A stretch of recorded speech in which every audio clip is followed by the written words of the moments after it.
Hello, my name is Gabby and welcome back to my channel, or if you're new here, then welcome to my channel, and in today's video, I will be talking about all of the books that I will be attempting to read in the month of July. So as you may know, I am a big fantasy and sci-fi reader, but because of that, a bunch of my contemporary books on my unread shelves have really been piling up over the past couple of months. So my goal for July is just really to make as big of a dent as I possibly can in that contemporary pile. I do tend to prefer to read contemporaries in the summer anyway, and actually I've only read one contemporary so far this year. I started it back in May and then I continued with it throughout June. So it definitely lasted me a while, but I do feel ready to dive into some more of them. So I picked these books just based on what I've been saying on Instagram that I was going to read in the summer. And I also just picked out some books and put them in there that I really think I have a good chance to give a 5-star to. So I'm really excited to make this video because it's been such a long time coming for some of these books and it's finally time. So with that, these are in alphabetical order and let's get started. So the first book is Girl Made of Stars by Ashley Herring Blake. This book follows twins Mara and Owen, and they are very close. However, one day Mara's friend Hannah accuses Owen of rape, and this really turns Mara's world upside down, as she starts to really struggle between her own morals and her family. Not only is she dealing with that, but she's also dealing with a strained relationship with her ex-girlfriend and best friend. This book follows these characters as they navigate their new reality while also trying to face their past and also trying to figure out their future. This is going to be my first Ashley Herring Blake book, and I've heard really good things about this author. And whenever I hear about an author who just has such consistently good ratings, I know I definitely need to go and try that author out. So yeah, this may be my first book by this author, but I'm definitely hoping it won't be my last here.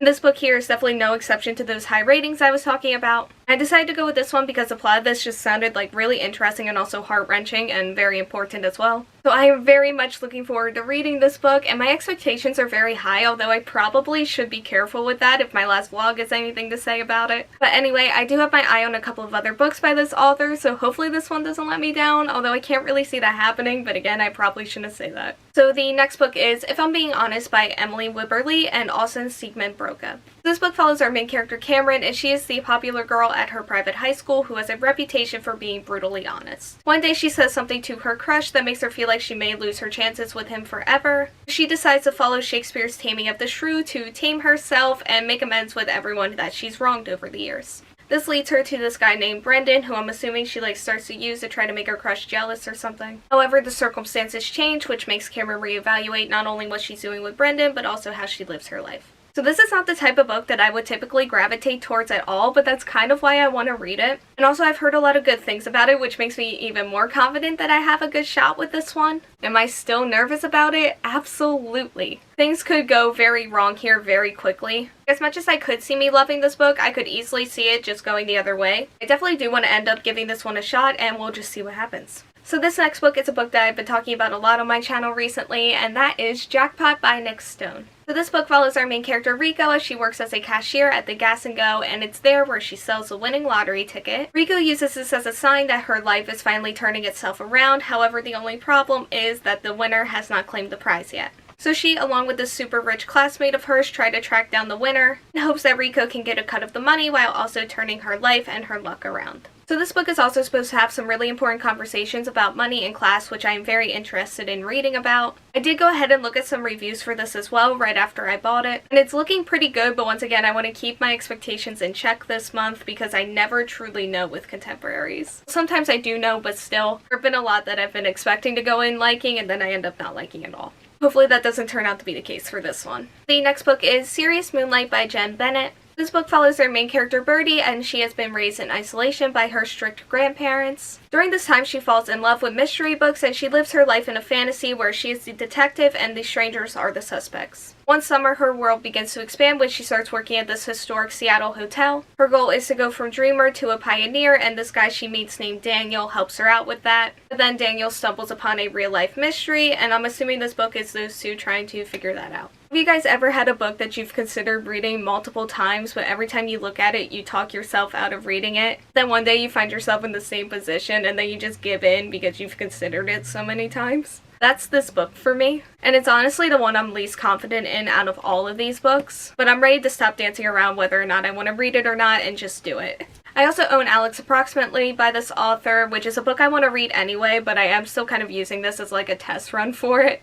I actually have no idea how I'm gonna feel about this book. Like, I can envision every possible option happening here. I've heard some good things about it, so at the very least I know I'm getting like a cute contemporary to read in the summer, which is always something I look for, so yeah, I'm gonna give it a try. So the next book is Stay Sweet by this author that will be up on the screen. This book follows our main character Amelia, who is the head girl at an all-female operated ice cream stand. Everyone is happy at this stand. I mean, just look at her, and they're all very close and sisterly. However, one day the owner of the stand dies, and it makes Amelia feel like the stand can't continue on. Then one day the owner's grandnephew shows up, and he asks Amelia to help him continue on the business, and the story goes from there. So one of the first things it says under the Goodreads description is that this is a summer read. Which, again, I'm always looking for that type of stuff, and it's exactly what I want from this. I want cuteness and fluffiness. So best case scenario, these two just make me feel all the feels, and I end up loving this book. Worst case scenario, I don't even want to think about it right now. I just want to direct your attention to the cover. You see how happy she is? That's what I want to feel from this book.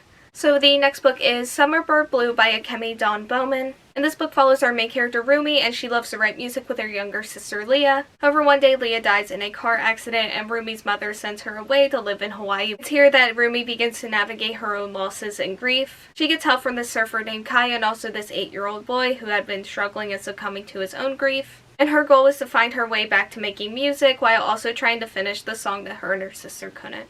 Summer Bird Blue, it's right in the title. That being said, I don't know how much fluffiness and happiness I'm going to be getting from this. It actually kind of sounds like it may destroy me, but honestly, that's kind of what I'm looking for. It's been a while since a book has made me cry, and that's like an easy way for a book to be elevated to favorite status for me. For the most part anyway, that is, and I'm just really curious to see if this book can actually do it, because I don't cry too often in books. So the next book is The Gravity of Us by Phil Stamper. This book follows our main character Cal, and he's a popular social media journalist. He and his family are thrusted into a media crisis when they are moving from Brooklyn to Houston for his dad's NASA mission to Mars. It is in the middle of this that Kai meets Leon, and their connection and romance evolves just as fast as the craziness around the mission. Eventually, the secrets regarding the mission are uncovered, and Cal must figure out how to reveal this information without hurting the people he cares about. Look at the cover, like that gradient, I love that. That gradient was 100% a factor in getting this book, and I am absolutely okay with that. Because this is another one of those books that when I read the plot, I knew I had to give it a try.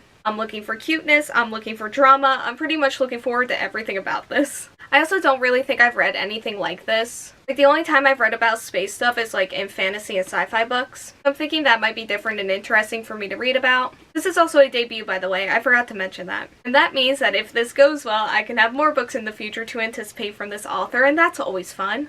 So I'm definitely looking forward to this for sure. The next book is The Hate U Give by Angie Thomas. So this book follows our main character Star, and she lives her life in 2 different worlds. Her already uneasy life gets turned upside down when she witnesses the fatal shooting of her unarmed best friend at the hands of a police officer. After this, the shooting becomes a national headline, and everybody wants to know the truth about what happened that day, and the only one with that information is Star. However, what she has to say could not only endanger her life, but also will upend her community.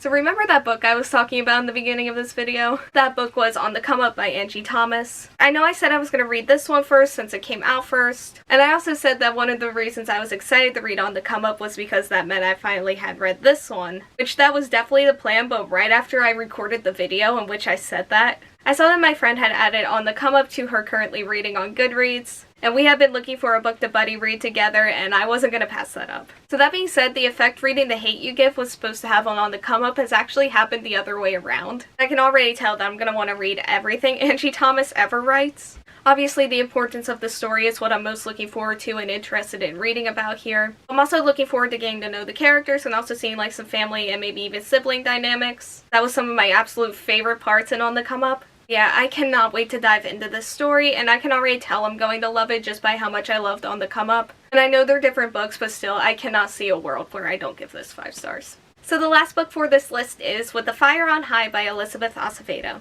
This book follows our main character Imani as she juggles many different responsibilities. And the only place she feels like she is free from those responsibilities is in the kitchen while she's cooking. However, no matter how many rules Imani is expected to follow in her everyday life, when she starts cooking, her only choice is to let her talent shine. Okay, so I read The Poet X by this author last year and I absolutely love that, so I knew I definitely had to give this one a read too at some point. So the friend I mentioned earlier read this book recently and she really liked it. And she told me that she thinks I'm gonna like this too, and I trust her opinion on that. So those were all definitely a factor, and I'm just really excited that it's finally time for me to read this. I'm expecting really great things, although we've talked about that in this video today. And I am just very much looking forward to what hopefully will be another great read from this author. Not only that, but many more of them as well in the future. Okay, so that's all I have for this video. I feel like I made good choices here, but like I said, I have some fantasy off to the side if I need a break. Not only that, but I also have other contemporaries that I could squeeze in as well. But anyway, thank you all so much for watching this video. Like, comment, subscribe, hit the bell, and answer the question that will be around here if you want to do that. And hopefully I will see you here next time. Bye.